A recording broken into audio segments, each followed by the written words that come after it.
Good afternoon and good morning to everyone here. The purpose of these webcasts is it's a Global Conversations webcast, is to dive deeper into trends and issues facing equity practitioners, particularly pertaining to organizational cultures from global and local perspectives. For today's webcast, our guests Luz Gonzalez, Janine Ting-Jansen, and Marsha Ramroop will be having a conversation about emotional and cultural intelligence, the similarities, the differences, and these concepts, which are simply about establishing basic human rights for employees. So without further ado, I just want to transfer over to Priya, where we're going to talk about, well, she's going to just give a land acknowledgement and then go into introductions of everyone here. So Priya, go ahead. Thank you, Andre. We're acknowledging that we are meeting on Aboriginal land that has been inhabited by Indigenous peoples from the beginning.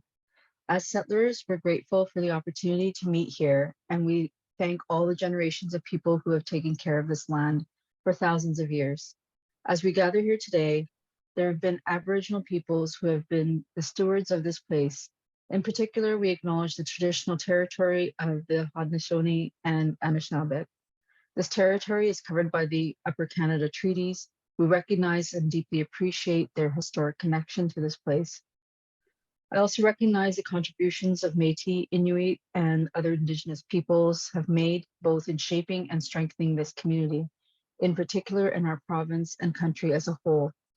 As settlers, this recognition of the contributions and historic importance of Indigenous peoples must also be clearly and overtly connected to our collective commitment to make the promise and the challenge of truth and reconciliation real in our communities, and in particular to bring justice for murdered and missing Indigenous women and girls across our country. Thank you for that poignant introduction to our Indigenous peoples here in Canada and throughout the world. So first, I want to start off our conversation with our introductions of our guests. So without further ado, Marsha, start us off by telling us about yourself, your work, and your purpose of why you started Unheard Voice Consultancy. Well, thank you so much. It's great to be here.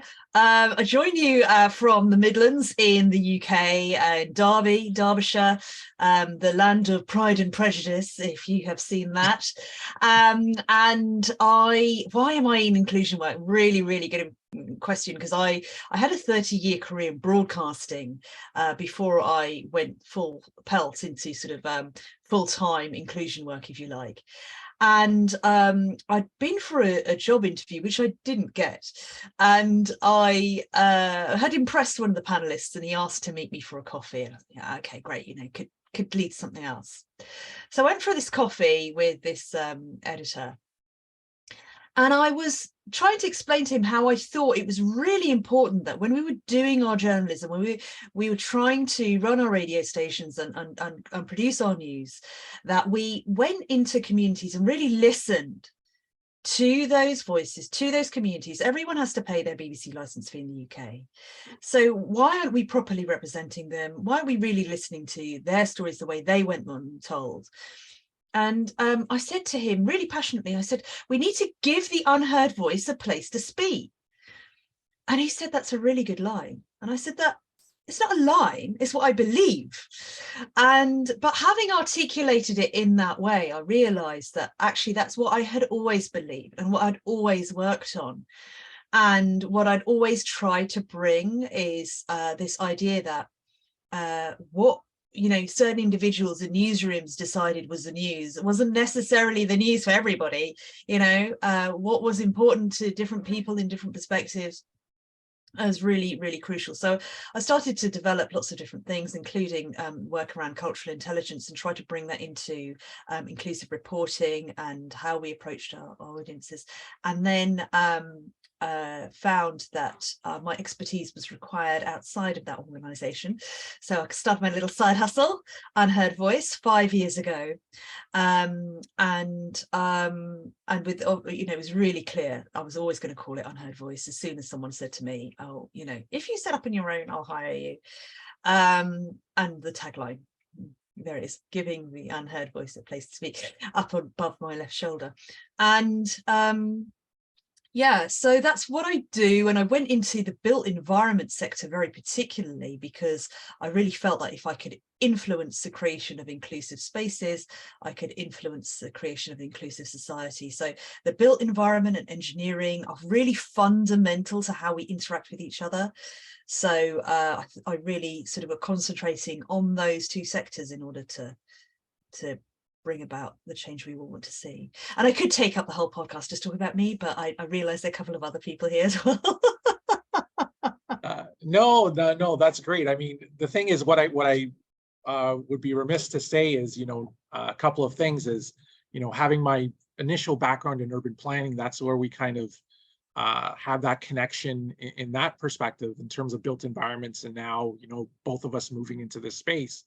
And of course, without mention here is about the Trinidadian part. I was going to say, right? Together we aspire, together we achieve. I'm surprised you don't have the flag behind you because Carnival just happened. But anyway, I digress here. So we can go on about that. So now, I'm gonna turn it over to Janine. Now, Janine and I have just known each other for a little less than a year, but I mean, a lot of our conversations have centered around. Initially, it was around ESG work, and then she contacted me. She was like, you know what, I want to do something a little different, and this is the topic. We were talking about cultural intelligence, emotional intelligence. So, I'm great to have you here, Janine, and tell everyone about yourself too. Thank you, Andre, and it's a pleasure to be here with Marsha, Luz, and Priya. Marsha, I love your story about a coffee turning into the next best thing that you just leaned into. It's a wonderful story to share.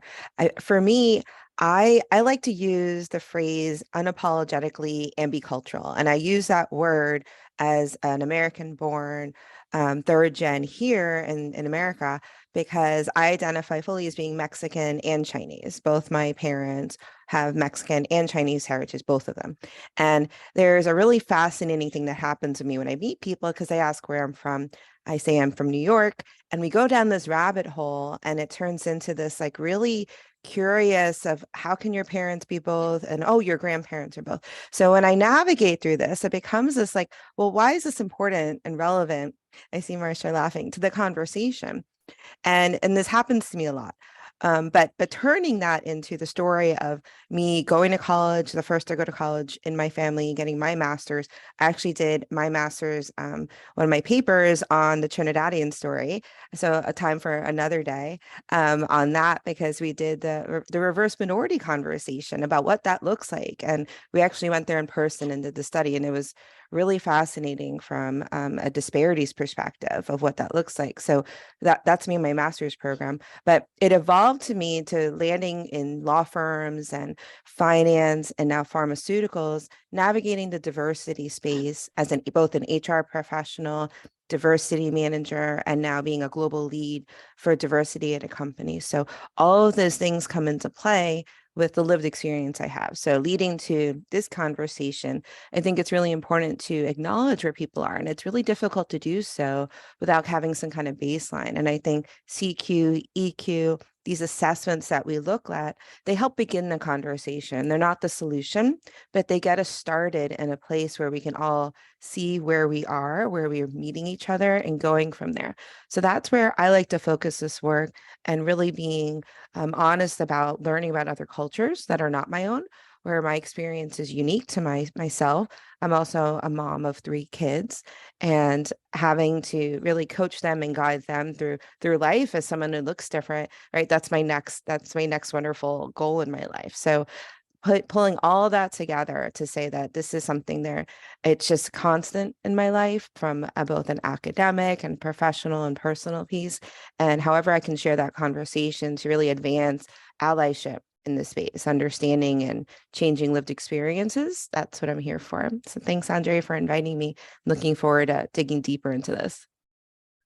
Thanks for this, Janine. And I didn't even know that part about your master's paper. So now that we have this connection here, Andre was just left too out busy here. sharing. Although I didn't know that. although there's that connection of the of the East Coast over here, where, you know, Luz is from New Jersey. So, you know, and Luz and I have gone back, it's almost a year since that course that we both took, you know, EDI in the, or DEI in the workplace course, and with Dia Kana. And yeah, so, and then we've remained friends ever since, just talking about, you know, our work and whatnot. So just tell everyone about, tell about yourself and et cetera. And same thing goes for you. Thank you, Andre, and thank you so much. It's so great to be in this group with all of you and hear more information. So one of the things that interested me was, throughout the majority of my life, I was always filling gaps. What do you need? I got it. What do you need? I got it. But I never really felt like I belonged. I felt like I had to include myself and then transform and adapt who I was to merge with whatever society microcosm I was in, microculture. Until I went through a series of hardships, a breakup, heartbreak, my child got sick, just one after the other. And I heard this beautiful comment by this renowned author, Gary Zukav. He said, if you hurt and hurt and hurt, and love and love and love, it's not love you're feeling, it's actually fear, because love does not hurt. And that blew my mind, because I'm Latina, and Latinas, we're passionate, and love is like, I'll die for you. I love you. I'm going to kill for you. And I was like, wait a minute, if I love and love and love, and I hurt and I hurt and I hurt, that's not love. What does that mean? So I dove deeper, and I started finding out we're always looking for external sources to help us, guide us, but we're missing out on the most valuable piece of information, which is our internal body processing system. Our body is communicating with us. When you feel a lump in your throat, check it out. What are the thoughts covered beneath that? If you're feeling an elephant on your chest, what's going on? And then we're creating decisions from these unconscious thoughts. So I was like blown out of my mind. I went into one of these groups, and it was like I finally found my tribe. These people speak my language. It wasn't about trigger proofing the environment. It was about recognizing the triggers from within. So how do you do that? Then I dove deeply into emotional awareness, emotional intelligence, cultural awareness, all of these things to try to learn more about myself and how, through my filters, I was experiencing the world, and I was removing myself from my power.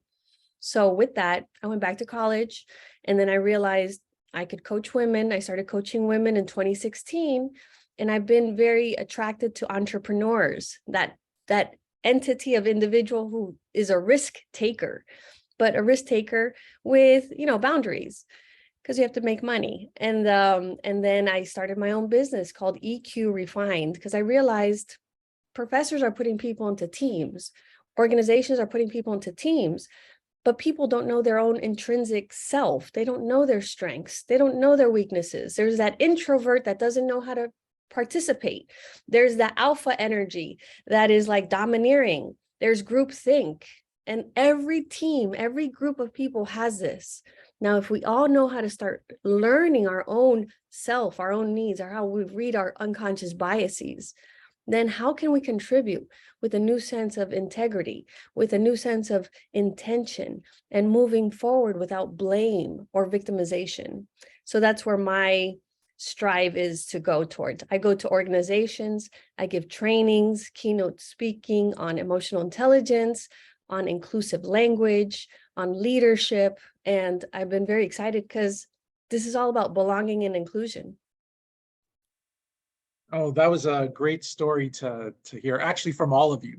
All your stories were great, and talking about your experiences throughout your career was, and what influenced you to get into the careers that you have now are inspirational, and something that our listeners and those watching could take note of.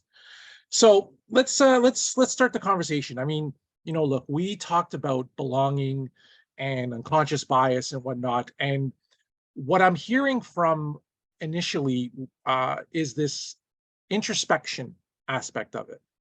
And, and I find that more with, emotional intelligence.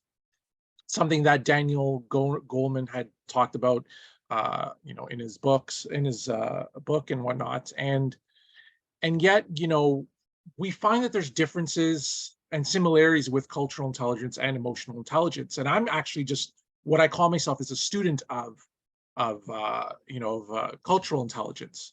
So, you know, Luz, I just want to start off with you in terms of, you know, is this a starting point looking, because it sounds like you look inside yourself first before you look outwards to that, to have that conversation more globally, understanding people's cultures when it comes to cultural intelligence. I might be totally wrong on this, but I think that's what I'm getting from your starting point.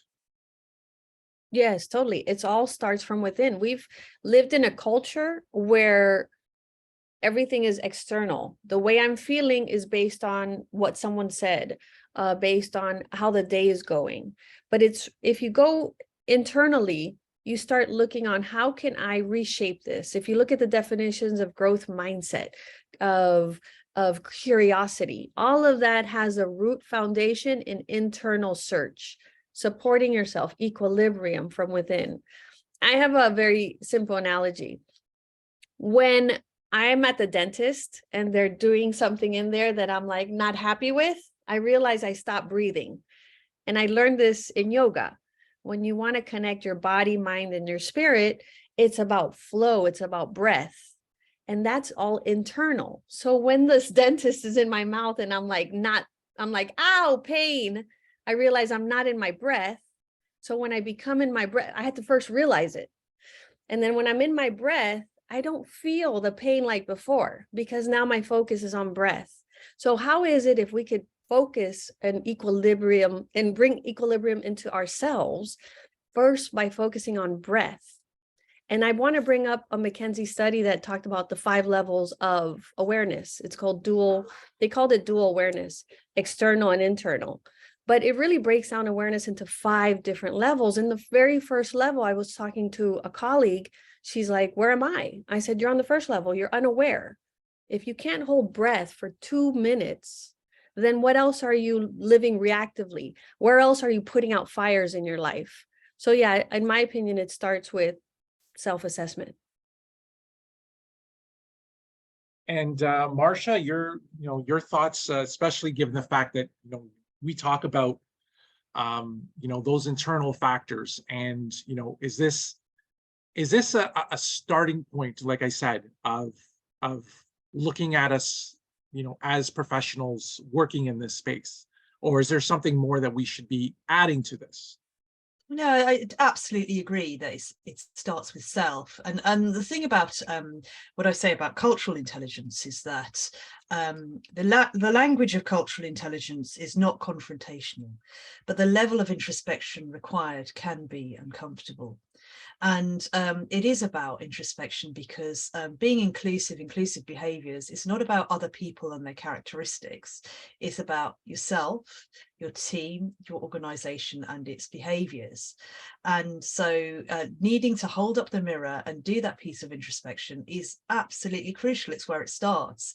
It's about, what can I do? What is it about me that needs to change, so I can be more inclusive of you, whoever you are, because identities are multifaceted. It's funny listening to Janine there talking about her Chinese Mexican background, and I was smiling and laughing because she was saying how people say, well, how does that happen? And so, well, when a mummy and a daddy love each other very much, then that's what happens. You get a child, whatever their background is. But when it comes down to that introspection piece of, who is it about me and the cultural intelligence, that is ultimately what the question is. How can we work and relate effectively with others? Who am I? What do I identify as my beliefs, values, perspectives? What is my background?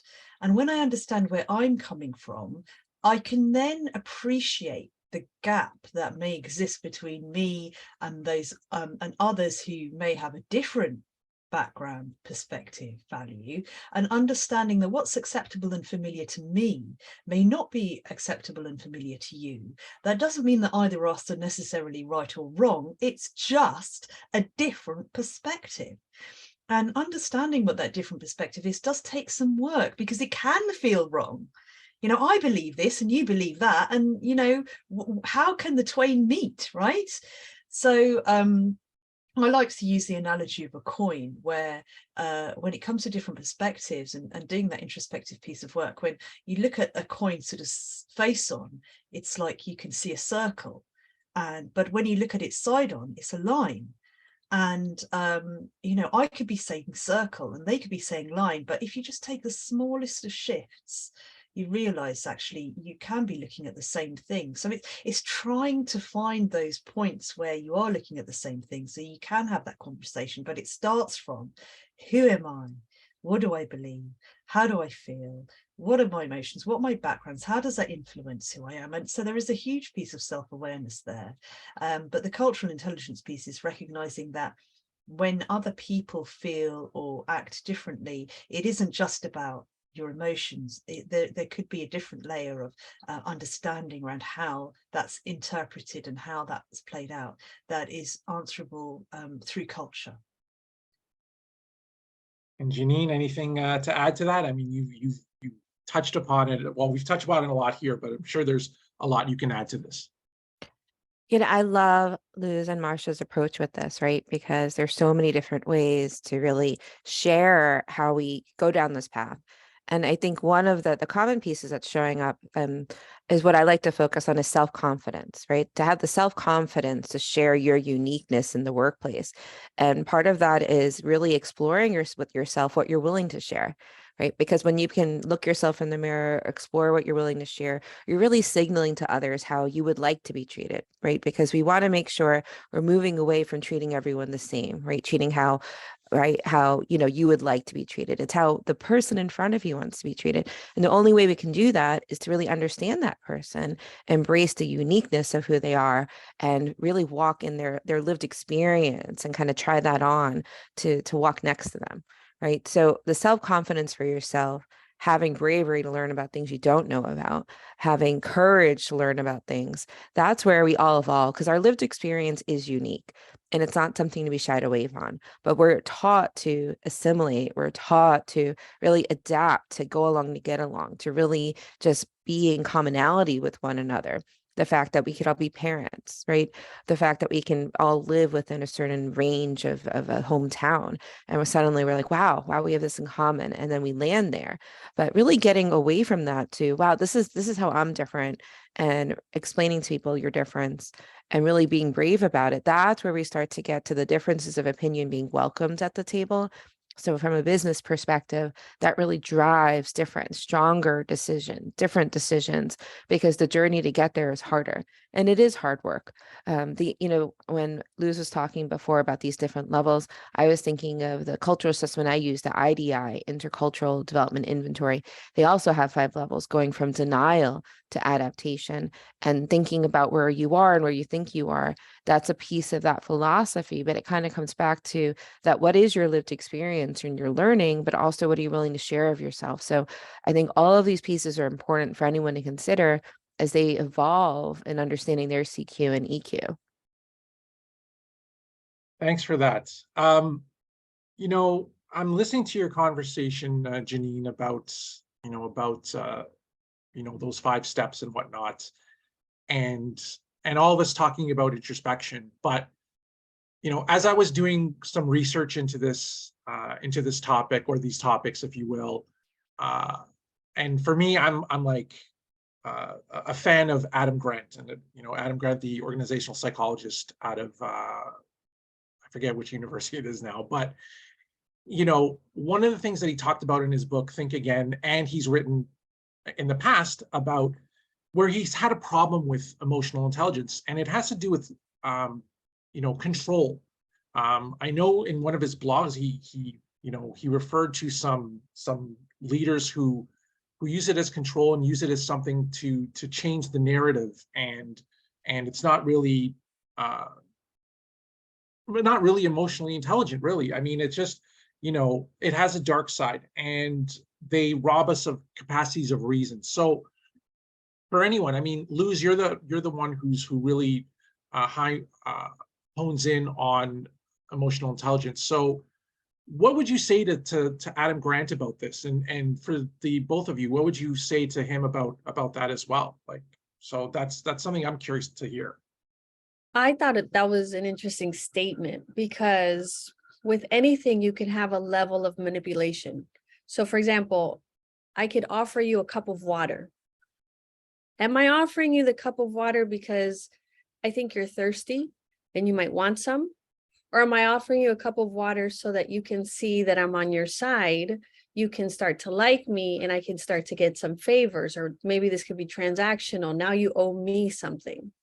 So there's an urgency and importance when you're really looking into emotional awareness and intelligence as to where is your intention. And people don't know what your intention are, but you can when you start to tap in to your body. And that's where the physical sensations come into play that I mentioned to you. There was a situation, for example, I was in a conference, and it was an emotional conference where people were, sharing personal stories. And the lady beside me starts bawling like, and I start like, hello, is nobody here going to stop this to address what's going on with this individual? And so I decided, let me go through my own process. So let me scan my body. How am I feeling right now? And I knew that I was feeling this heaviness in my chest, and it was due to her exhibition of emotion. And I realized if I'm feeling something uncomfortable, physically uncomfortable, then that means it's more about me. There's something in my thought process. It's not so much about her, but it's more about me. And I realized perhaps I'm uncomfortable and I want her to stop so I can be comfortable. So I allowed the process to go through me, and she had her process. Later on, she stood up and thanked the group for allowing her to purge in this safe environment, because I would have interrupted that process. So this is where the self-awareness comes into play. This is where I have to see, where's my intention? Was it a manipulative move? Because, we can hold our tongue when it's to our boss, but can we hold our tongue when it's our loved one? So you see what I'm saying? There's different intentions that we hold, and we are the ones who have to be aware of our own intention. Am I manipulating in this moment, or am I really being emotionally aware as to what my intentions are? And so that's my response to the comment that you mentioned earlier. In a sense, is it something that can be used for harm? When someone can be charming or shapeshifter, or they shift their language and it's very transactional, connect to yourself. What is your intuition telling you? What's your gut saying? Pause. I'm a big advocate for pausing and breathing, and then feeling inside, how do I want to move forward with this relationship? Can I just jump in there, Andre? Yeah, go ahead, Is that go all ahead. right? It's just, I've got on my wall here a little post-it note. So I'm just going to reach across, and it's this on it, right? 90-second pause is the difference between a reaction and a response. So I'm pretty sure you probably come across this before. Yeah, 90-second pause is the difference between a reaction and a response. And I absolutely, I hear everything that Luz has just said, and I'm sure Janine would agree that actually cultural intelligence as well can be used. It can be used in a manipulative way. It's absolutely about the intention of the person, and there's nothing like there's any tool, like a pen. A pen is that, they say pen is a powerful weapon, right? In terms of when you're writing something, but actually it could like physically be used to stab somebody. So it's about the person and their intentions and the way that they want to impact, because cultural intelligence as well can be, someone who knows how to use it can use it to manipulate if they want. And we've got to there's nothing we can do about that. We can only control what we can control in terms of the way that we share our understanding about how people behave, how it can be used, how its benefits have been shown to bring about inclusion, etc. I don't think we should stop sharing these ideas because they can be manipulated and used. I mean, intentioned people the world over will find ill intention, regardless of whether it's emotional intelligence, cultural intelligence, or anything else. Manipulative people are manipulative people, I'm sorry to say. Yeah, I hear you, Marsha and Luz. I love your approach as well. And the pause, right? The idea that you don't need to react. You can be silent. Silent is acceptance of waiting. When I think of this idea of manipulation, I think of how can we skill everyone to understand cultural intelligence? Because when we can increase the skill in more people in these groups that are underrepresented, in the groups that don't have access, that's where we can give them back the control and the power. So the concept of just really opening up the door of the skills that we need, that we know can work, that's empowering, right? It's accessibility that creates equity of access to things, right? To really navigate rooms. Because as an individual, and you're walking into a business room or into a job or wherever you need to get something, evaluating before you go in, what are the things I need today? What is it that I need to make me feel good, right? To open up your feeling of, I'm content. And it's not that we all win every time, right? We all get a little bit of something we want, but the idea that we are navigating that negotiation into each room, into each situation, and really identifying if we're being manipulated, right? Not that we can fix it each time, but really just turning that around to say, I'm not going to participate in this, right? I'm going to have my 90-second pause, find that tool that's going to slow it down so that you can take back more control and really shift that. So I think of it as, yes, it's a tool that can be manipulated, but it also goes both ways. We can also take back the control to use this tool as an influencer to get what we need as well and make it better for everyone in the room. Right? We all talk about the woman who's spoken over in a meeting, right? The person who has less access to the room because they're not physically there. We talk about these inequities and we talk about allyship of how we can really support someone in a room versus speaking for them. These are the things we can do at emotional intelligence. So it maybe you see someone in the room who's unable to navigate it and you see them constantly being shut down and you see them walking away with a emotional feeling of they look like they're going to cry when they leave the room. What are we doing to help them? So I think of it as if there's a groundswelling that's possible with using this tool more often, with more awareness, and that's our opportunity as practitioners of this, is to share more. I love that. I love that so much. I just think that that's such a great perspective. I'm sure you agree, Luz, that just being able to be, bring that sense of the more people who know, the more people who have power is just absolutely brilliant. I love that. I'm going to take that. Stealing that one. Love it. I'm gonna 90 seconds. I would love to add to that. The reason why, and I don't know about Marsha and Janine, but the reason why I have this information is because I had the privilege of having a relationship where he paid for all the bills. And because he paid all the bills, I had the time and opportunity to take courses. And I know that there's a lot of pay inequity. And because there's pay inequity, people are struggling still just to have food on the table, pay the rent, have their mortgage, have heating in the northern states. And when we have that privilege of learning more information, I think if you can teach it, spread it, support others, it's so valuable. Exactly what you said, Janine. Spread this information, educate others, and help them learn how it's like a combination, right? How to get that little internal combination to align perfectly so you could start learning that insight for yourself. How can you start changing your perspective? How can you see the light at the end of the tunnel? I created something called the 50-30-20 rule for emotional intelligence. And I played off of the budget 50-30-20 rule for budgeting. But basically it means for 50 seconds, can you pause and see the opportunity in something? And then for 30 seconds, can you give gratitude? And then for 20 seconds, can you pause and breathe? So if you know that you're in a situation where you're triggered, usually you can't find anything to be grateful for. And that will start helping you shift. So what am I grateful for? Where is the opportunity? Where is the lesson for me? And this will start guiding you on a step to seeing differently, gaining a different perspective.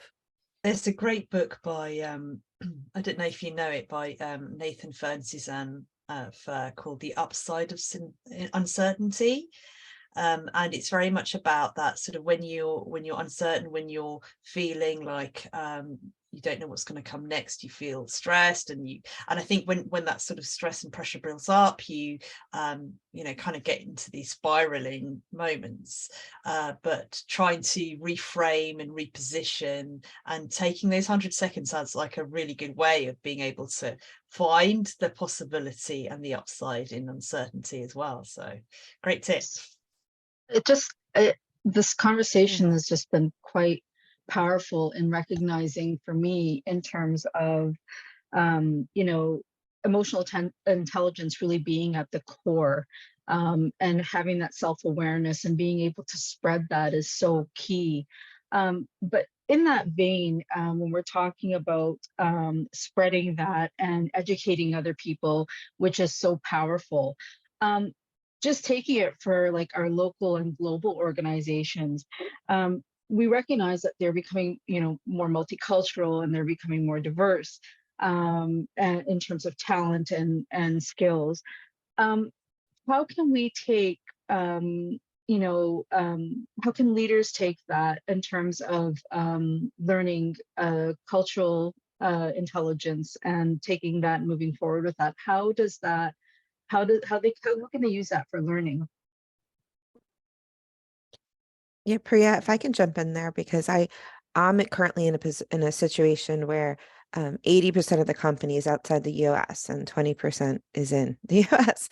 And being an American, right, I'm navigating across all of that. So if you can ground it in a tool or any assessment that starts off with this is the current state of your team or the organization, it opens the door to understanding those other cultures. So I do think CQ at local and global, because it focuses on all the differences and all your cultural experience, it naturally opens up to getting to know other people. So instead of doing like a DISC assessment or at least strengths or personalities, this is an area where it's like, wow, we can all really be more comfortable sharing our differences in this way and really talking through that, because no matter where you are, it's acceptable, right? There's no right or wrong answer about it. But then taking that tool to say, wow, my difference here in one country to your difference, we can actually talk about that. So one of the tools I use is storytelling through podcasts at my company to really facilitate that and uphold each difference in every place. So it's a goal of mine to uphold that. I think CQ can certainly help with that and beginning that journey and kind of pulling it around, because in some countries we don't talk about it at all. Some countries we still debate what the word race means, right? But talking about the cultural differences and nuances of what these words mean across the world, that is the conversation. It's not to say your definition's wrong and mine is wrong. They're all right. When I get into the Latinx population, Latina, Latino, Hispanic, all of the definitions are right, and upholding and acknowledging all of them is important. But the debate, it's a distraction. It's a distraction of just saying we have different communities that are constantly evolving, and all of these terms are welcome, right? Even in the LGBTQ plus community, all of the terms are welcome, yet we're constantly seeing pushback of why are there more? And it's why not? Why not? That is really what we have today, is a changing demographic around the world. So that's my perspective on it, is the deepening and expanding these definitions is a positive thing, but we have to get that skill set of CQ to talk about it and embrace it differently. What do you think, Marsha, in terms of what would help in terms of leaders learning about CQ and what CQ is? I think it's coming back to that idea that, the language of CQ is not confrontational, but the level of introspection can be uncomfortable, and just being able to have a conversation where if you recognize across like the last, I don't know how many decades, there's all this research that shows if you have an inclusive culture in your organization, you'll be more profitable, your staff engagement will go up, you'll be more innovative. If you've got that, all the diverse perspectives and an inclusive culture, you have to bring those two things together, and you'll create those equitable outcomes with these other business outcomes. And when it comes to leaders of organizations who basically want a better bottom line, it comes down to the fact that actually this isn't about EDI, this isn't about emotional intelligence, this isn't about cultural intelligence, it's about better organizational effectiveness and ultimately better business performance. And when you spend the time and the money and the effort and give the agency and resource to those who have the expertise, it's proven, all the data shows that if you're willing to lean into the discomfort that the culture change can bring, everything just works. Profitability, staff engagement, innovation, happiness indexes, all of these things, that inclusion narrative around the organization just is improved. But it takes effort, it takes consciousness around the behavior, it takes that self-awareness, and ultimately it benefits all. So I always end up saying, well, why wouldn't you, rather than why would you? For me, I'd like to jump in there. You said it, Marsha. It's about paying the experts to come in and implement these strategies. And it is training. I recently did a training on mentorship for an organization in Oregon. And we were talking about active listening. And there was examples of how they're not active listening. Everyone can rate themselves as a high active listener, but how many times have you left the conversation in your mind? How many times did you remind yourself, oh, I got to get back in? What did they just say? And then your mind backtracks to the last couple of words they said. And you're like, yeah, I'm present. I'm here. But are you truly present? So for an organization to really implement these strategies, it has to be embedded. So DEI is a great add-on, but it has to be truly part of the culture. We really care about what you're saying. We want to hear what you're saying. We're teaching feedback. We're teaching communication skills. We're teaching about diverse cultures. There was an organization who didn't want to deal with a specific organization because they were Chinese. And they were saying they're always trying to cut my prices. And I said, well, if you look at the culture, that's their style. That's a style of negotiating. And you have another style of negotiating. So why don't you come to the table and start learning more about who they are as an entity, a group, an organization, and see how you work together best. It's not about cutting off people. And I think that's one of the biggest issues that we have. If we don't know how to communicate with someone, we detach. And it's all about connecting. And connecting as equals, not as higher than or lower than, but it's truly an art to see someone else and value them and see how I can bring them value, they can bring me value, and how it's really a win-win. So people talk a lot about that, but I think the how is missing. And that's where bringing in the right experts to come in to talk about it comes in. And Liz, if I can jump in too, and Marsha, I think the other piece of this is that some of these things have ratings where you're self-assessing yourself. And that's the hard part where the experts can help, because they can really interpret what's happening with all the players in the room and give honest, constructive criticism by observations. Because at the end of the day, we all have work to do. And we need to have a plan of accountability of how we're going to move forward to advance. And it's not that we're going to have it perfect today or in 3 months, but if we don't have an honest look of the work that we can do as individuals across the board, that's where it's not going to shift. So it's great if you can bring in and do some of these assessments. And if everyone checks the box and says, I did it, I know everything about this now and I'm doing it. But then where's the measurement come in? Where does the measurement come in of what your progress is? Because it's not that you get it right in day 2. It's that you make progress over months and years, and we check in with each other and say, honestly, how are we doing? Right? It's your health checkup at your doctor. How am I really doing? Am I really meeting all the goals I need to be the healthiest person I can be? And the answer is not always what you want. But that's a hard check-in moment. And without accountability, these tools, they're going to sit there and be tools on the shelf, a book on the shelf. So that's the other piece of the challenge here, is how do we get change to occur over time?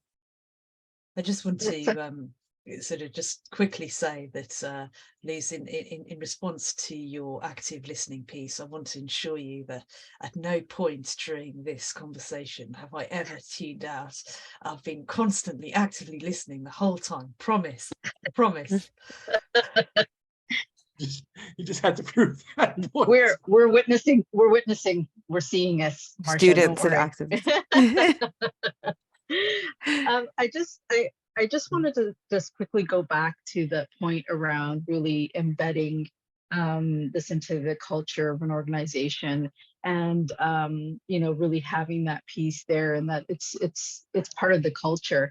And just going back to that, when we're talking about organizations and we're talking about companies, you know, when we're talking whether it's local or whether it's global.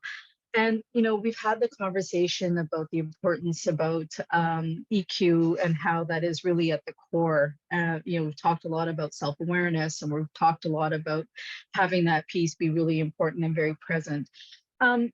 But should leaders have the capacity, when we're talking about EQ and CQ, should they have the capacity to learn both of those? If I can go say yes. Yeah, like I'm sure, I'm sure Janine. Janine, and I mean, there's, you know, yes. And it's never either or, it's always this and. You know, why would you close yourself off from an opportunity to learn and develop? And also, you know, the culture of any, is something from Gruner and Whitaker wrote in 2015 in their book, School Culture Rewired. The culture of any organization is shaped by the worst behaviors leaders are willing to tolerate. Well, you know, I'd like to flip that and say the culture of any organization can be shaped by the best behaviors leaders are willing to demonstrate. So how do you demonstrate those behaviors? What are those behaviors? Well, it starts with that self-awareness piece, of course, like Luz has described, but also, you know, as Janine says, you can, you know, with both of the EQ and CQ assessments, you can, you know, pinpoint where you are individually. But when you're shaping a culture as a leadership team, how you embed those into your policies, procedures, and practices is about behaviors and discipline. So it's a combination of having the role modeling, making sure everyone understands why you want to behave inclusively, making sure the training's in place, but importantly, those supportive formal mechanisms, how you do your recruitment, your procurement, your HR policies, they all have inclusivity baked into them from that point of view of understanding that, you know, individuals are as diverse as there are, you know, multiples of them on the planet. Yeah, leadership needs to step up and take responsibility and acknowledge actually they don't know everything. And there is an opportunity always to learn and grow, and the best leaders learn and grow constantly throughout their careers. If I could jump in, I'd like to say 3 points. Number one, not all leaders lead from the front. We have this assumption that the leader has to be the mouthpiece, the leader, the visionary, everything. But if you really look at Steve Jobs, he knew how to see someone's brilliance and put them in the right position, just like Tim Cook, for example. And so with that being said, I've been brought into organizations as an EQ facilitator and coach. I come in with problem VPs, give them some EQ assessments and coaching and language strategies around their language and how they speak with other people. So there might be emotional awareness, emotional intelligence, but how about the self-regulation part? I've dealt with individuals who know that they're being offended, and then they don't know how to regulate that behavior. And then how do you intermingle that with all these diverse individuals in an organization? So I agree with Marsha that it's a tandem. It's not like it's one over the other. Body language is part of it. Tone of voice, all of these play a part in relationship building and in discovering unconscious biases.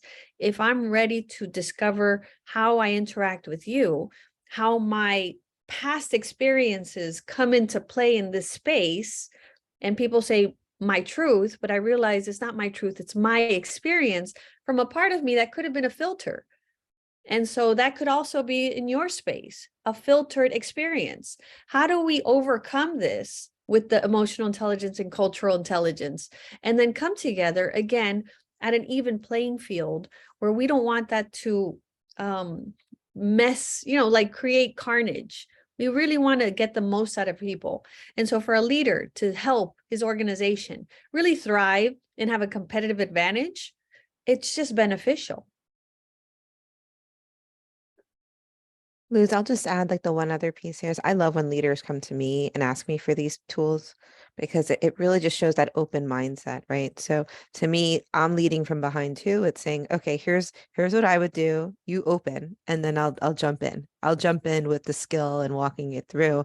But then I do want you to jump up and reaffirm the behaviors, right? And be vulnerable. Their vulnerability is the piece where that's the opener and the grow moment. So that's the best way, but we know we don't always have that. So moving to company values and what the aspirations are and those goals of a company, that can also help navigate all this. So all of this comes with it, with open mindsets to embrace this and be open to change.